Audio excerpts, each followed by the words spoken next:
Bonjour et bienvenue en direct du Club de l'Ours au quartier Général Frère. L'invité aujourd'hui, c'était le général de division Christian Peraldi. Et finalement, une intervention tout à fait en situation au lendemain des cérémonies et des festivités qui ont commémoré le 100e anniversaire de la Première Guerre mondiale. Bon, général, bonjour. Bonjour. Merci d'être avec nous. Alors, la première question pour nos téléspectateurs aujourd'hui, l'armée française, qu'est-ce qu'elle représente aujourd'hui? Je dirais, quelles sont les grandes données, les chiffres qui permettent de la caractériser? Alors, cette armée française, c'est une armée professionnelle et donc c'est important que les Français la connaissent le mieux possible. C'était l'objet de ma conférence. C'est une armée moderne, c'est une armée qui a l'ambition d'être la première armée européenne et c'est une armée qui aujourd'hui est dans une phase, j'allais dire, de remontée en puissance grâce aux moyens que le gouvernement a décidé d'accorder à la défense dans le cadre de la loi de programmation militaire, ce qui va permettre à la fois de renouveler les équipements et puis également qui va permettre de mieux équiper le personnel et aussi de faire des mesures de conditions du personnel qui sont vraiment attendues et importantes. Voilà, en termes de personnel, justement, aujourd'hui, combien de personnel dans je dirais, les trois principales armes? Les armées, c'est à peu près 200 000 hommes.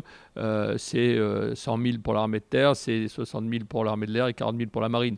Bon, voilà, c'est des ordres de grandeur, mais c'est important d'avoir ces chiffres en tête parce que quand moi je suis rentré dans l'armée, il y avait 300 000 hommes dans l'armée de terre. Voilà, et puis vous avez insisté aussi au cours de votre intervention sur le fait qu'aujourd'hui, eh bien, il y a à la fois la terre, la mer, l'eau. Vous avez parlé également d'autres espaces où se portent aujourd'hui les conflits.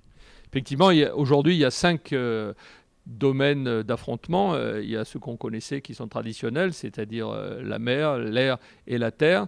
Il y a un domaine supplémentaire qui est l'espace extra-atmosphérique. Les Chinois ont fait des essais de destruction de satellites sur des orbites, et d'ailleurs ça a créé pas mal de difficultés puisque ça a créé des morceaux de satellites qui aujourd'hui gênent les autres satellites. Et puis il y a un 5e domaine qui est le domaine cyber où on constate que nous sommes de plus en plus fragilisés, notamment nos entreprises qui sont attaquées tous les jours, nous-mêmes parce que toutes nos données en fait sont publiques.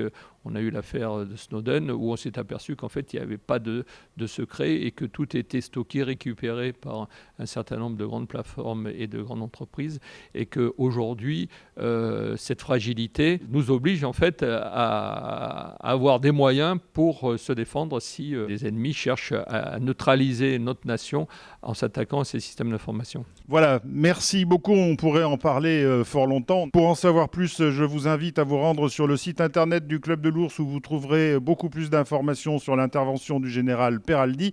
Pour ce qui nous concerne, nous vous disons à très vite pour un nouveau Club de l'Ours, toujours ici en direct du quartier Général Frère à Lyon.